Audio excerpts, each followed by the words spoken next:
The Buckeyes win over the Bobcats just wasn't what we expected. From start to finish, nobody saw it coming. The game itself, the messes, the highlight reels, everything good and bad that happened in this one, and that means overreaction will come with a game like this. Yes, Ohio State's undefeated, but as far as the line that was set, the expectations that were set, start to finish, I don't think Ohio State was what we thought they could or should be on Saturday night in the shoe.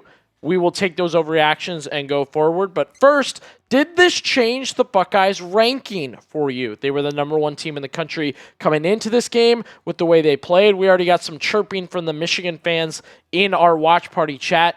Where should Ohio State be ranked? What do you think? Should they stay at 1? Do they deserve a drop? Do you look at those other teams and think it's really not worth it? Interested to hear your takes on this. That brings us to our first overreaction. The Buckeyes ranking should drop. They should no longer be number 1. I think that this is a bit of an overreaction. This is an overreaction. Look, number 1 team in the country, feeling out an opponent on Saturday night, and yet they still showed that promise, that flash, that gusto that makes them the number 1 team in the country. Maybe it was offense with Jeremiah Smith going off, having multiple touchdowns, catching deep passes. Maybe it was Carnell Tate just behind him, acting like a number 1 receiver as a number 2. Maybe it was Bo Jackson bursting onto the scene, or the number 1 defense, again, holding a team to under 10 points for the 3rd time this season. I think they still did number 1 team-ish things in this one. The biggest part of this, though, is you look at the other teams. I don't know that anybody has done anything to jump the Buckeyes. This was the rankings going into this week, into these matchups. I don't think LSU, Oregon, Miami, Penn State has put together anything that vaults them atop the Buckeyes, who beat the number 1 team in Texas and have taken care of business against Grambling. And whatever you want to say about the OU game, they won. They took care of business. They had their highlight plays. I just don't see the teams below them stacking up any sort of resume to jump them at that number 1 spot. The quarterback is definitely one we have talked about a little bit in our instant reaction video. I want to get a scale from you guys, 1 to 10. Has things changed for you with Julian Sand along with the team itself? Maybe you were at an 8, now you're at a 7.5. Maybe you were at a 9, now you're at a 6. Let me know down in the comment section below. Scale it for me, 1 to 10. The next overreaction to take from this game is the Buckeyes won't go undefeated, that the loss is coming. Something is going to happen, that what we saw in this game is going to show up in the future for the Buckeyes. That's an overreaction.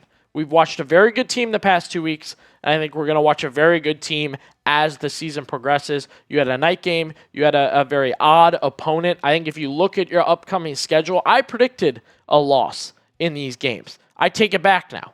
I think you can truck through these teams. I think you can find a way to win these games. You're going to have weird opportunities, right? Traveling to Washington is interesting.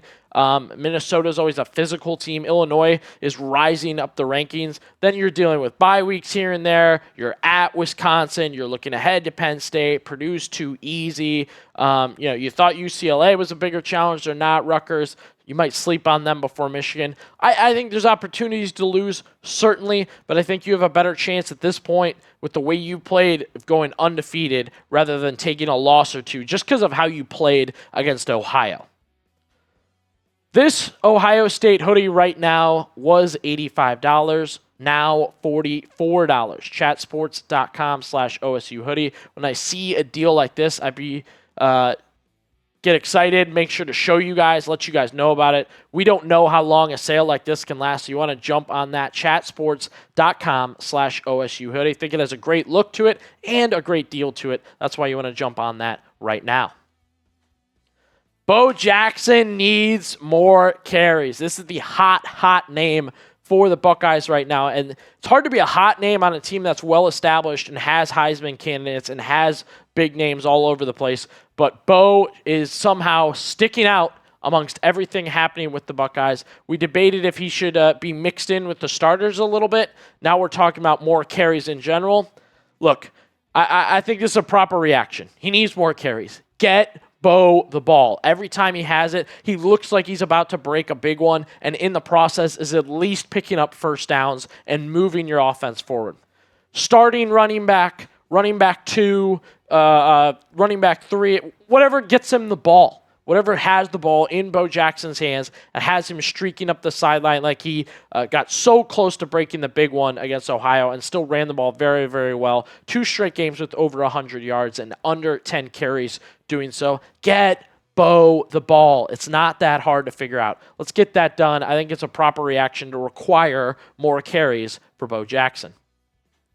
That was fun, wasn't it? That watch party, we had thousands of people checking it out, playing games, in on our jersey raffle. We were live for the game. I think a lot of people didn't want to deal with Peacock, so they came in hanging out with us. We're doing that every week, so be sure to subscribe, jump in, and be a part of our watch parties throughout the season, all season long.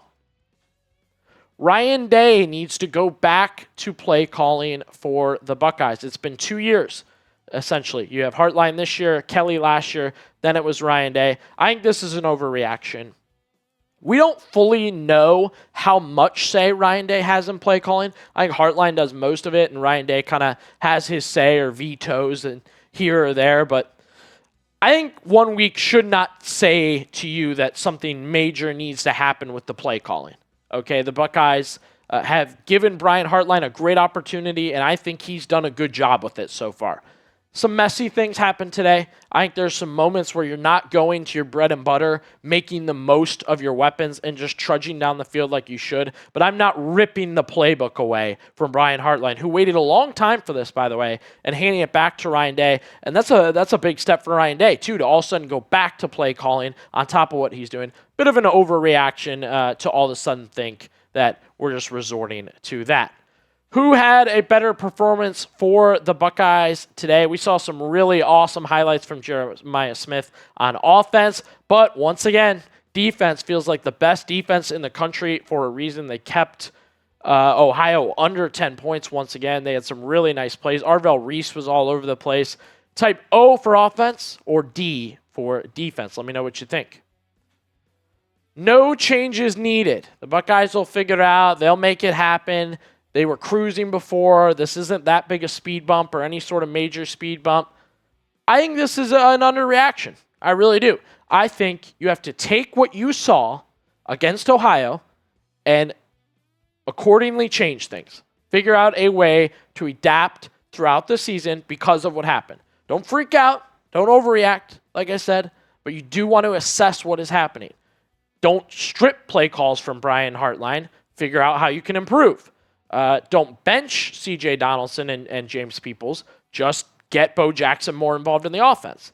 Draw up better plays for Julian Sayin. If he's struggling in the red zone, well, let's figure out some new red zone plays. I think to just say, like, hey, we were so good for 2 weeks. The Buckeyes were so good for 2 weeks. Let's ignore week 3 and just trudge forward. Not my attitude with this. I think you have to address some issues, some roster spots even, get some competitions going, and figure out some new ways to operate going forward for the Buckeyes. A lot happening in this one. Ohio State just didn't come through how we thought they would, and that's what leads to these overreactions, right? We talk about different players, different coaches, schedules, rankings. All that comes from these type of performances when the Buckeyes, the number 1 team in the country, don't quite act like it or don't quite look like it. I have a lot of faith that this team going forward will be what we expected them to be over the last 2 weeks. That's a very good, number 1 worthy team on and in to the college football playoff.